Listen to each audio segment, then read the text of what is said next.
Hai semua, kali ini kita akan masuk topik pembelajaran yang baru, yaitu berhubungan dengan dekomposisi. Nanti Miss akan menjelaskan apa itu yang dimaksud dengan dekomposisi dan apa saja faktor yang mempengaruhi terjadinya dekomposisi pada suatu benda.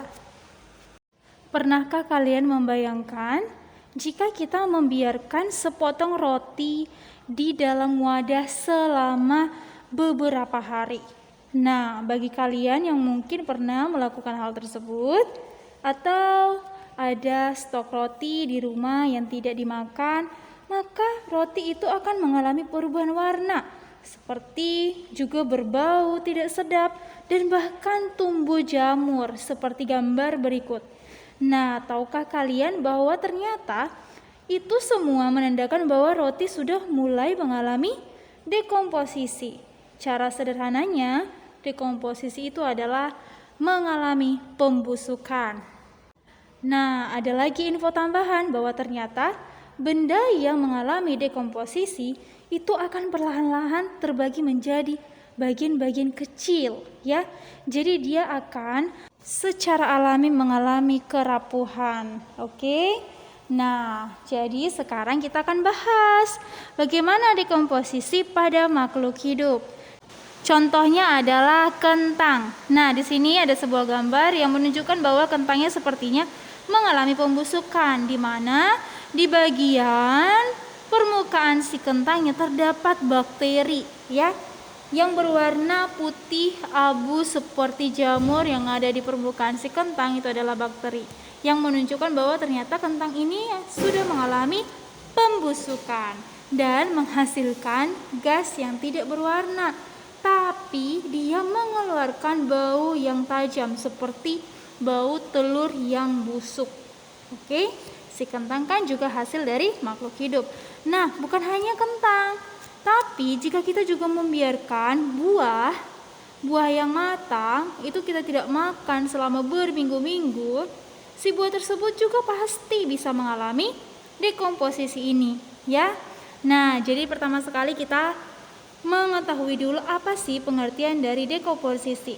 Nah, dekomposisi ini adalah proses penguraian alami dari benda kompleks menjadi bentuk yang lebih sederhana. Oke, yang mengakibatkan si dekomposisi terjadi adalah bakteri. Bakteri itu adalah salah satu mikroorganisme, ya, yang dia ukurannya sangat kecil, yang bisa menyebabkan dekomposisi pada makanan, hewan, dan juga tumbuhan yang mati. Oke.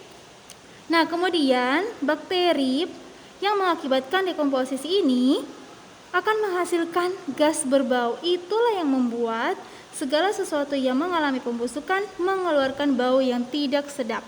Nah, bau tersebut dihasilkan dari sebuah gas yang bernama hidrogen sulfida. Kalian boleh mencatat di notebook kalian apa yang dijelaskan dalam video ini, ya. Oke, selanjutnya juga sebenarnya pada hewan dan juga tumbuhan bisa mengalami dekomposisi. Contohnya mungkin ada bangkai hewan yang sudah mati. Nah, hewan tersebut kan akan mengeluarkan bau yang tidak sedap. Nah, yang membuat dia mengeluarkan bau tidak sedap tadi, ya, si bakteri tadi. Ya, kemudian bahkan bagian tubuh hewan dan juga tumbuhan yang sudah mati akan terurai sendiri, yaitu mengalami pecahan-pecahan kecil seperti itu. Oke. Nah, sekarang kita akan beralih ke beberapa faktor yang mempengaruhi dekomposisi benda. Oke, faktor utama penyebab dekomposisi itu adalah adanya kelembapan. Kelembapan itu berarti adanya tingkat basa yang cukup tinggi.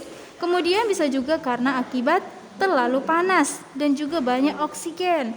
Nah, disinilah atau di keadaan inilah kadang bakteri dengan cepat bertumbuh.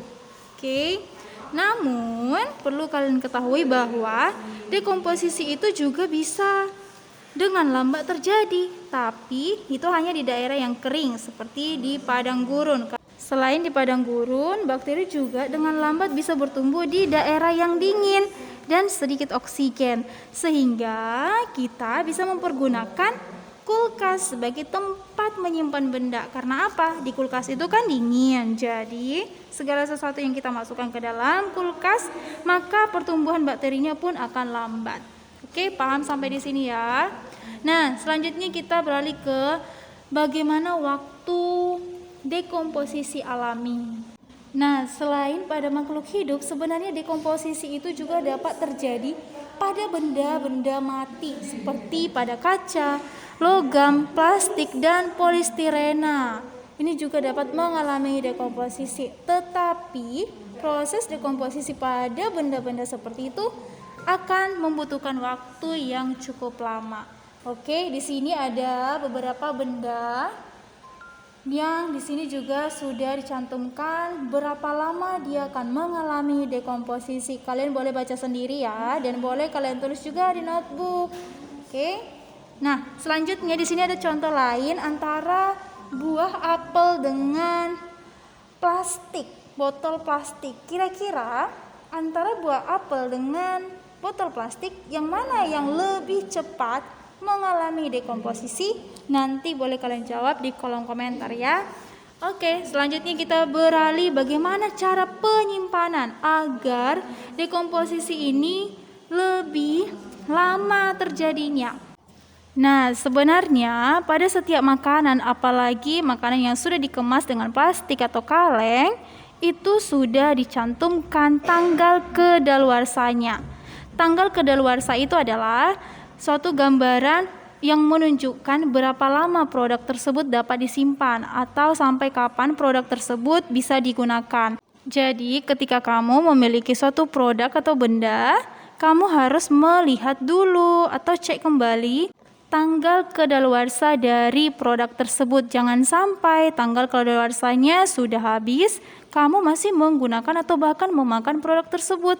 Nah, karena apa? Saat kita memakan produk yang sudah habis masa kedaluarsanya, bisa jadi itu mengakibatkan sesuatu yang tidak baik bagi tubuh kita, atau mungkin produk tersebut sudah ditumbuhi beberapa bakteri yang tidak baik untuk kesehatan. Seperti pada gambar berikut, di sini ada produk kalengan, ya. Ini di sini sudah dicantumkan tanggal kedaluarsanya. Oke, jadi sampai tanggal kedaluarsa itu masih belum lewat, maka kita bisa menggunakan produk tersebut. Oke. Kemudian di sini ada jenis cacing. Jenis cacing ini mungkin banyak ditemui di dalam tanah. Nah, cacing itu juga sangat berguna untuk melangsungkan dekomposisi alami.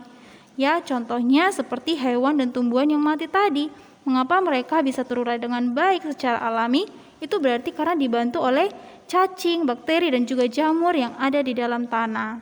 Oke, sampai di situ Miss harap kalian sudah paham ya. Jadi di sini ada beberapa tips yang akan Miss berikan bagaimana kita menggunakan suatu produk agar produk tersebut bisa bermanfaat dengan baik dan juga produk tersebut tidak menjadi limbah atau sampah yang merusak lingkungan. Jadi jika kita menggunakan suatu produk, ada baiknya kita membuang limbah dari produk tersebut dengan baik. Contohnya limbah plastik, styrofoam, dan juga kaleng itu sebenarnya masih bisa kita gunakan. Digunakan dengan sistem apa, Miss? Yaitu dengan sistem 3R. 3R itu adalah mengurangi, menggunakan kembali, dan mendaur ulang. Atau mengurangi, reduce, menggunakan kembali, reuse, dan mendaur ulang, recycle. Nah, kalau misalkan limbah yang kita gunakan tersebut dari bahan alami, contohnya sisa-sisa sayuran, pokoknya yang berasal dari hewan atau tumbuhan, itu bisa kita jadikan kompos yang alami, ya kan? Nah, sekarang di sini ada beberapa limbah atau sampah. Coba kalian amati dan kalian kelompokkan ke tempat sampah berikut. Di sini ada tempat sampah berwarna hijau, coklat, ungu, dan merah. Kira-kira semua sampah ini bisa digolongkan ke yang mana? Nanti contohnya si A. Di sini ada botol plastik. Si A berarti kira-kira cocok ke tempat sampah plastik kah, kertas kah, gelas kah, atau kaleng? Kalian cantumkan nanti jawaban kalian di kolom komentar, oke? Nah, sekarang setelah kita mengetahui bagaimana cara menggunakan limbah agar tidak mencemari lingkungan, kita juga harus perlu mengetahui apa sih dampak dari membuang limbah sembarangan. Ya, dampaknya di sini ada 3, yaitu berdampak menjadi polusi tanah, untuk polusi air juga, dan untuk polusi udara. Polusi itu adalah pencemaran ya, Nak. Nah, di sini penjelasannya boleh kalian catat di notebook kalian dan coba dipahami. Nanti akan kita lanjut penjelasannya di Google Meet, oke? Oke, sekian video pembelajaran kita kali ini. Kalau kalian punya pertanyaan, nanti boleh kalian cantumkan di kolom komentar. Dan sampai jumpa di video selanjutnya. Bye-bye.